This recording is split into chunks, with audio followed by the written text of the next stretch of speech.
C'est un honneur de vous rencontrer. C'est un honneur de vous rencontrer. Non mais rigolez pas, hein. C'est de votre faute si je suis dans cet état. J'étais bien, moi, là, à vous parler des auteurs des siècles passés, hein. Sortir une petite blagounette sur Molière, une vanne sur Stendhal ou Rousseau, même des petits sketchs musicaux sur Baudelaire. Mais non, il vous fallait du neuf, du contemporain. Donc moi, bonne pomme, je me dis, il y a qui parmi les meilleurs auteurs francophones de notre époque? Bon, pour le coup, ça c'est facile. Tout de suite, j'ai pensé Yasmina Khadra. Bon, sur le papier, il n'y a pas photo, hein. C'est l'un des auteurs les plus lus de ces 20 dernières années. Il est traduit en plus de 40 langues et c'est sans aucun doute l'écrivain que l'on lit le plus par chez moi. Un épisode sur Yasmina Khadra, c'est donc une évidence. Bon bah là, moi, qu'est-ce que je fais? Forcément, je lui envoie un message. Genre, bonjour monsieur Khadra, est-ce que ça vous embête si je fais une vidéo sur vous? Au mieux, il dit oui, au pire, il répond pas, mais au moins, j'aurais essayé. Sauf qu'il y avait une chose que je ne savais pas sur Yasmina Khadra, c'est un mec comme ça. Il a répondu, et en plus d'être d'accord, il a bien voulu que je l'interviewe. Ce qui nous ramène à maintenant, quelques minutes avant notre conversation. Un peu nerveux, moi. C'est moi ou il fait chaud, là? Vous êtes prêts pour la première interview littéraire de Unique France? On y va!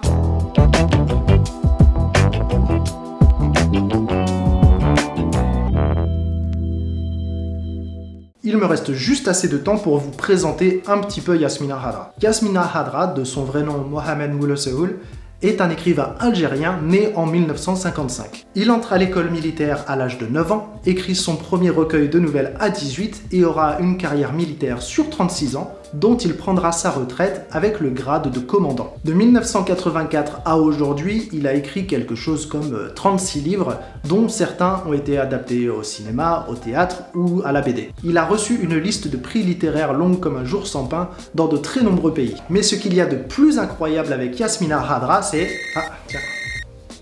Ah, bah c'est l'heure de l'interview. À tout à l'heure. Bonjour monsieur Khadra. Bonjour. Ou monsieur Moulosehoul peut-être, vous préférez? Non, Yasmina Khadra. Personne ne connaît Moulosehoul. Personne ne connaît. Dans ma famille, on va dire ça en général, dans ma famille, ici en France, ça fait des années qu'on lit vos livres. J'ai essayé d'en rassembler plusieurs pour vous montrer. Là, c'est les... Donc moi, je suis très heureux de rencontrer quelqu'un qui apprécie mon travail. Parce que c'est lui mon soutien. C'est lui. C'est grâce à des gens comme vous, c'est grâce à mes lecteurs que je tiens encore debout. C'est mon lectorat qui fait ma force. Et c'est pour ça que je lui dois tout. Donc, c'est un honneur pour moi d'être avec vous aujourd'hui. C'est pas à vous d'avoir l'honneur d'être avec moi. Bah, toujours est-il, vraiment l'honneur est aussi de mon côté. D'autant plus, en fait, vous êtes le premier auteur vivant que je présente sur ma chaîne. Moi, j'aime bien être le premier, comme le premier homme, parce que je suis resté un homme primitif. Première question, très très intellectuelle. Il paraît que vous tapez avec un seul doigt. C'est vrai? Oui.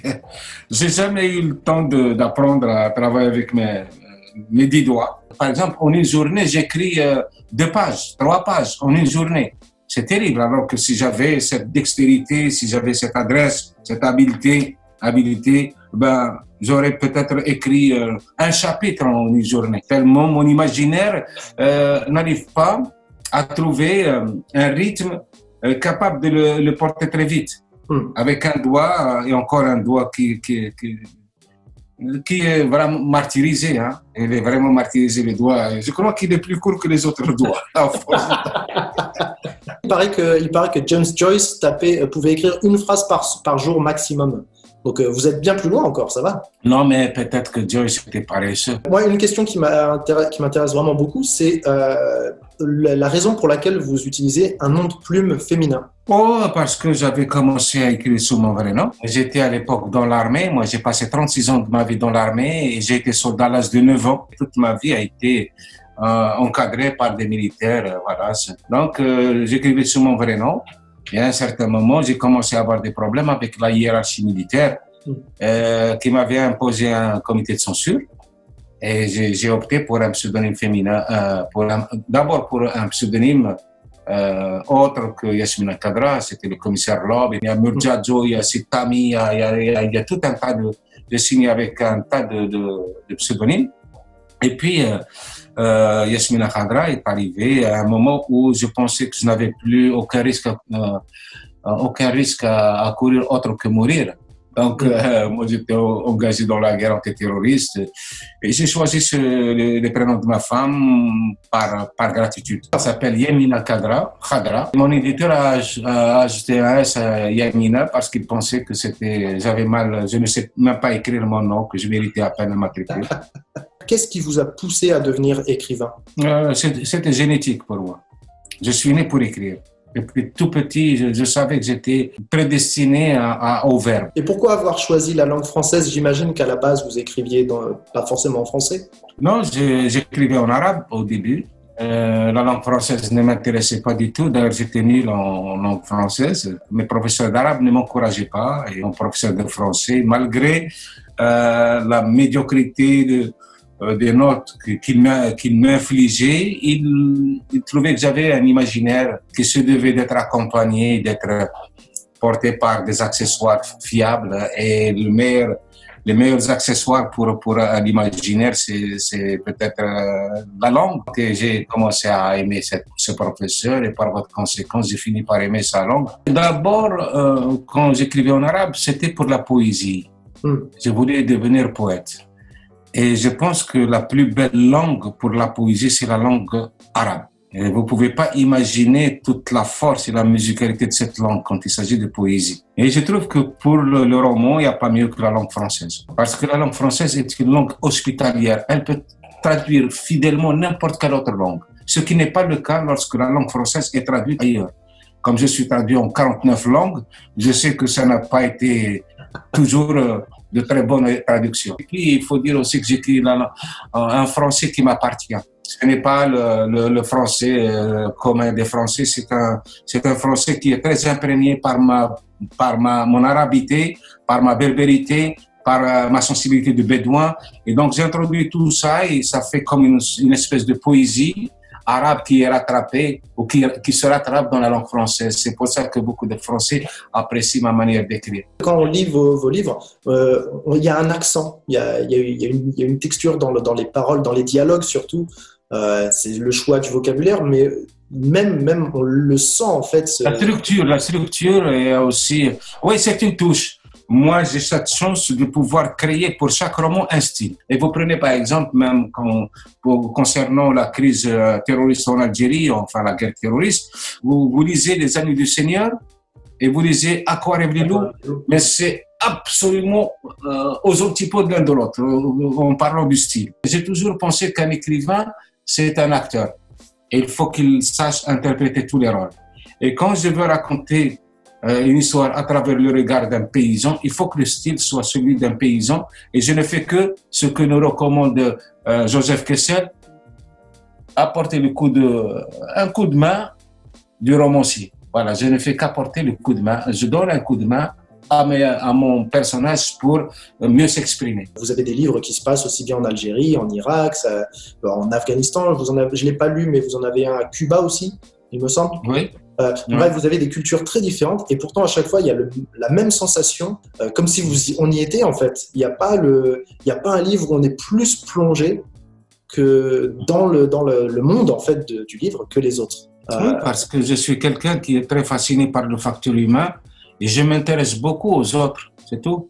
Quand je suis dans un pays, je suis comme une espèce d'éponge. J'absorbe tout, les moindres petits détails m'interpellent et je l'enregistre et ça reste comme un agent dormant et le jour où je commence à écrire, tout se réveille. J'aime les gens, moi, j'écris par amour, j'écris parce que je veux partager, parce que je veux pas être seul et j'ai toujours dit que le livre c'est une sonde qu'on lance dans le cosmos humain en quête d'un écho. Quand il y a un écho, c'est que je ne suis pas seul dans cet univers. Le dernier livre que j'ai lu de vous, c'est À quoi rêvent les loups. Je dois vous dire, je l'ai absolument adoré. Je suis rentré dedans directement. Et quelque chose m'est venu à l'esprit à la fin du livre. Ça se passe donc en Algérie, au moment où vous-même vous étiez dans l'armée. Vous parlez donc d'un jeune homme et son chemin vers le terrorisme en quelque sorte. Et vous le faites avec énormément de compassion. Ça se ressent en fait. Personnellement, j'avais de la compassion pour ce personnage qui, s'il avait existé dans la vraie vie, aurait été de l'autre côté de vous en fait. Mais c'est comme ça, moi je ne peux pas raconter un personnage si je ne l'aime pas. C'est pas de l'empathie, c'est tout simplement de la compréhension. Et je pars du principe que tous les êtres humains sont capables du meilleur et du pire. Et avant de sombrer dans le pire, ils ont certainement été dans le meilleur. Qu'est-ce qu'un terroriste? C'est un citoyen qui aurait pu être un excellent voisin, un ami, quelqu'un de très fraternel. Et puis un jour, il est emporté par une crue et il devient une espèce d'outil. Il cesse d'être un être humain, il se transforme en outil complètement chosifié.